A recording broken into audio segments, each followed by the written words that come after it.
Assalamualaikum warahmatullahi wabarakatuh. Perkenalkan, nama saya Anda Putri Pani, NIM 232200001, program studi S1 Keperawatan, mata kuliah Kewarganegaraan, dosen pengampu Dr. Hendra Sudrajat SH MH. Pada hari ini, tanggal 29 April 2024, saya akan menjelaskan teori konstitusi Nusantara sebagai suatu teori baru yang ditemukan pada tahun 2016 di Malang, Provinsi Jawa Timur oleh Dr. Hendra Sudrajat SH MH sebagai peraih rekor muri dokter hukum tata negara termuda di Indonesia dengan lulusan Kombo tahun 2011 dan saat ini menjabat sebagai wakil rektor Universitas Kader Bangsa. Teori konstitusi Nusantara merupakan teori yang menjelaskan mengenai konstitusi dan peraturan perundang-undangan yang berlaku di masa lalu, yakni pada masa kejayaan dan kesultanan Nusantara, dan berfungsi sebagai nilai dan keteladanan berkonstitusi dalam kehidupan berbangsa dan bernegara saat ini. Dalam teori konstitusi Nusantara memiliki bahasan yang berhubungan dengan mata kuliah kewarganegaraan, karena salah satu pembahasannya adalah terkait dengan konstitusi negara baik secara tulis dan tidak tertulis. Adapun komponen teori konstitusi Nusantara atau teori Nusantaralisme, Constitution State of Culture sebagai berikut. 1. People habits atau kebiasaan masyarakat. Pada masa keemasan Nusantara terdapat kehidupan masyarakat yang memiliki tradisi dan kebiasaan para pemimpin masyarakat di kala itu. Kebiasaan para pemimpin dan tokoh masyarakat sebagai suatu cerminan keteladanan dalam masyarakat. Keteladanan tersebut terlihat dalam perilaku dan tindakan yang diikuti oleh anggota kelompok masyarakat yang menjadi modal terbentuknya suatu masyarakat, sehingga di mana ada masyarakat, di situ terdapat hukum. 2. Living law atau hukum yang hidup. Keteladanan yang muncul dari kebiasaan baik para tokoh masyarakat kemudian melahirkan hukum yang hidup, yang sebenarnya menciptakan hukum tidak tertulis dan hukum yang tertulis. Terdapat banyak hukum yang hidup dalam masyarakat, khususnya bagi masyarakat adat yang ada di Indonesia. Hukum yang hidup ini menjadi tradisi dan adat istiadat masyarakat Indonesia dan dijamin dalam konstitusi. 3. Power of king atau kekuatan pemimpin.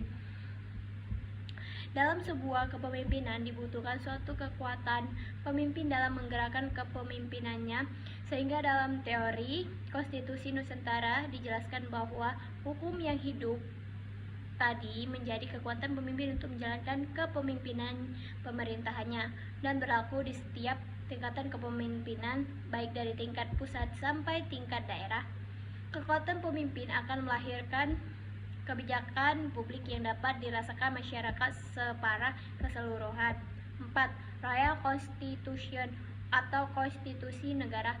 Teori konstitusi suatu menjelaskan Nusantara menjelaskan poin penting dari suatu konstitusi adalah materi muatan konstitusi, sehingga konstitusi negara berfungsi untuk mengatur tatanan bernegara, termasuk untuk membatasi kekuatan negara, mengatur distribusi kekuasaan negara. Konstitusi negara terdiri dari konstitusi tertulis dan tidak tertulis.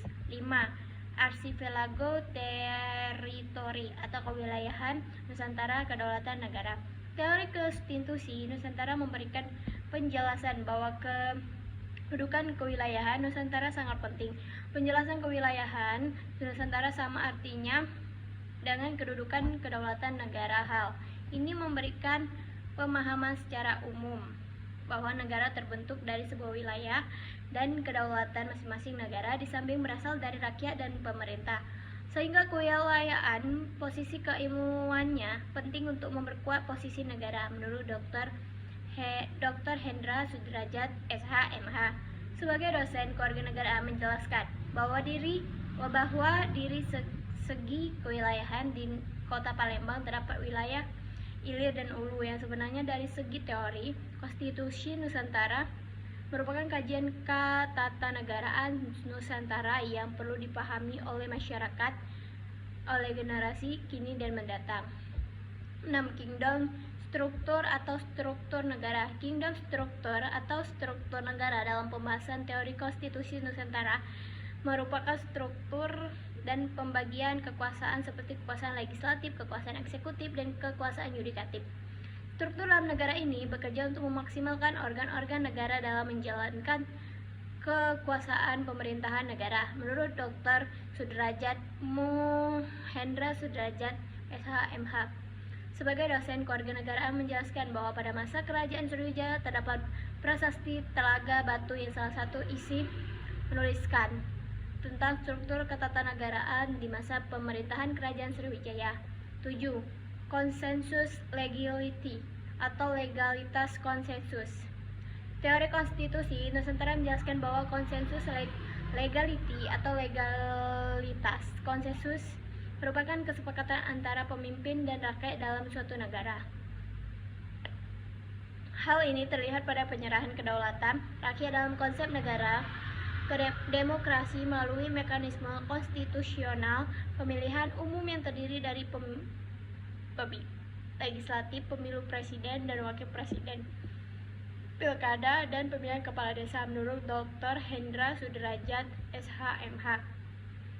Sebagai dosen kewarganegaraan menjelaskan bahwa konsensus legality dalam teori konstitusi Nusantara bisa dikaji dan diteliti pada pemilihan pemimpin marga atau dikenal dengan pemilihan Fazirah yang berlaku di Palembang. 8. State regulation atau regulasi negara. Regulasi negara dalam teori konstitusi Nusantara yang terdiri dari Undang-Undang Dasar Negara Republik Negara Kesatuan Republik Indonesia tahun 1945 dan undang-undang lainnya serta peraturan lain yang berada di bawahnya, sehingga sebagai bagian dari teori kategori state regulation dalam kajian teori konstitusi Nusantara menurut Dr. Hendra Sudrajat, SHMH. Sebagai dosen kewarganegaraan menjelaskan bahwa di masa kerajaan Palembang atau terdapat regulasi kerajaan yakni Undang-Undang Simbur Cahaya yang ditulis dan disusun oleh Ratu Sinuhun. 9. Value transformation atau transformasi nilai. Dr. Hendra Sudrajat, SHMH, sebagai penemu teori konstitusi Nusantara selalu mengatakan bahwa Indonesia today and tomorrow is the reality of the archipelago in the past, yang artinya Indonesia hari ini dan esok adalah kenyataan Nusantara di masa lalu. Sehingga komponen terakhir teori konstitusi Nusantara menjelaskan value transformation atau transformasi nilai konstitusi Nusantara di masa lampau yang dapat dijadikan sebagai keteladanan berkonstitusi pada negara kesatuan Republik Indonesia saat ini, karena negara mengalami krisis keteladanan bernegara sehingga transformasi nilai konstitusi sangat penting di masa mendatang. Demikian penjelasan yang dapat pembahasan teori konstitusi Nusantara sebagai tugas mata kuliah kewarganegaraan yakni konstitusi. Wassalamualaikum warahmatullahi wabarakatuh.